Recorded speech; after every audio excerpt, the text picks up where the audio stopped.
আসসালামু আলাইকুম রহমতুল্লাহি বরকাতুহু। হে গাইস, তোমরা কেমন আছো? আর আল্লাহ তোমাদের উপরে রহমত বর্ষণ করুক। আর ভিডিওটা টান দেবেন না, পুরোপুরি ভাবে দেখবেন। যদি ভালো লাগে দিল থেকে সাবস্ক্রাইব করে দেবেন আর একটা লাইক করে দেবেন। হযরত নূহ আলাইহিস সালাম দুনিয়াতে আসার পর হায়াতের জীবনে 1000 থেকে 1020 বছর হায়াতের জীবনে ছিল। তার মধ্যে 9 থেকে 950 বছর দিনের কাজে, দাওয়াতের কাজে লেগিয়ে দিয়েছে। 9 থেকে 950 বছর। কমেরা যখন নূহ আলাইহিস সালামের কমেরা যখন গুমরাহিতে চলে গেল, আল্লাহর নাফরমানি করতে লাগলো, তখন নূহ আলাইহিস সালাম সমস্ত কমকে বোঝাতে লাগলেন যে, হে লোক সকল, তোমরা এক আল্লাহকে মেনে লও, তোমরা কামিয়াব হয়ে যাবে। শুধু এই কথা বলতেন। খালি মেনে নিত ওই জামানের কমেরা, আল্লাহকে মেনে নিত, তারা কামিয়াব হয়ে যেত। তো নূহ আলাইহিস সালাম এইভাবে দাওয়াত দিতে থাকতো। কমেরা দাওয়াত কবুল করতো না, তাচ্ছিল্য করতো, অবহেলা করতো, মারতো, মারতে মারতে মারতে পাথর চাপা দিয়ে দিত। এমনকি পাথরের পুঁটলি করে, ওই পুঁটলি দিয়ে নূহ আলাইহিস সালামকে মারতো। সাধারণ মানুষ হলে হয়তো মরে যেত, নবী আল্লাহ সে শক্তি দিয়েছিলেন, সেই জন্য বেঁচে থাকতেন, বেঁচেছিলেন।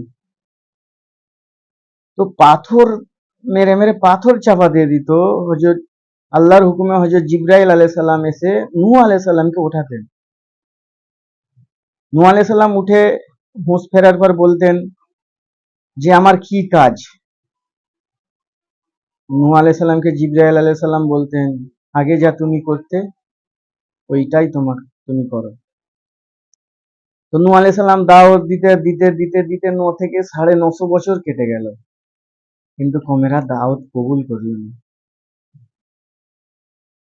যখন কবুল না করার দরুন নূহ আলাইহিস সালাম আল্লাহর কাছে ফরিয়াদ করে দিল, আর সেই ফরিয়াদ আল্লাহ কবুল করে নিল।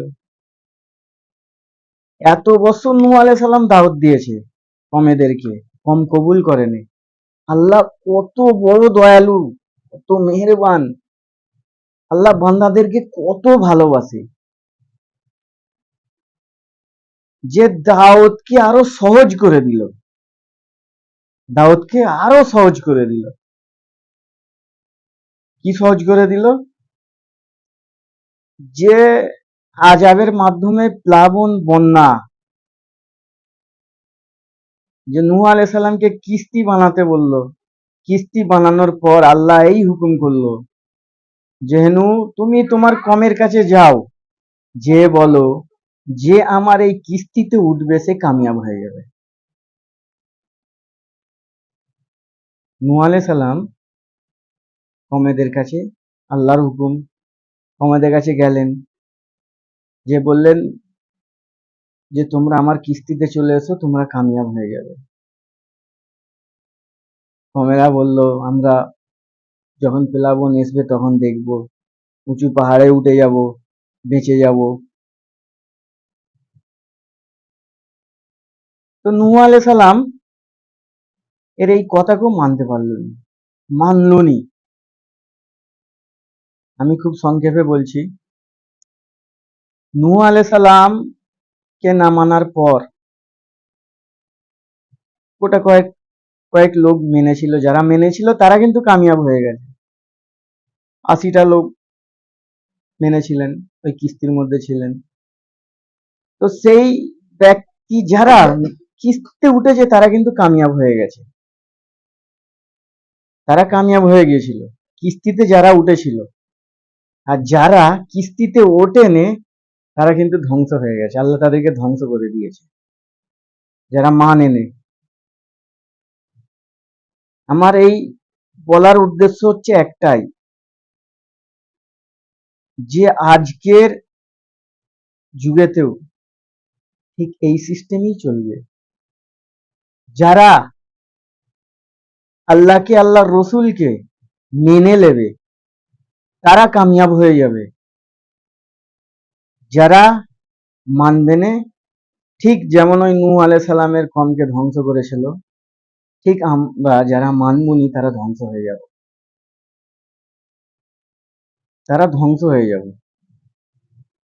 হযরত আদম আলাইহিস সালাম থেকে নিয়ে হুজুরে পাক সাল্লাল্লাহু আলাইহি সাল্লাম পর্যন্ত সমস্ত নবী এই কাজই এসে করেছে।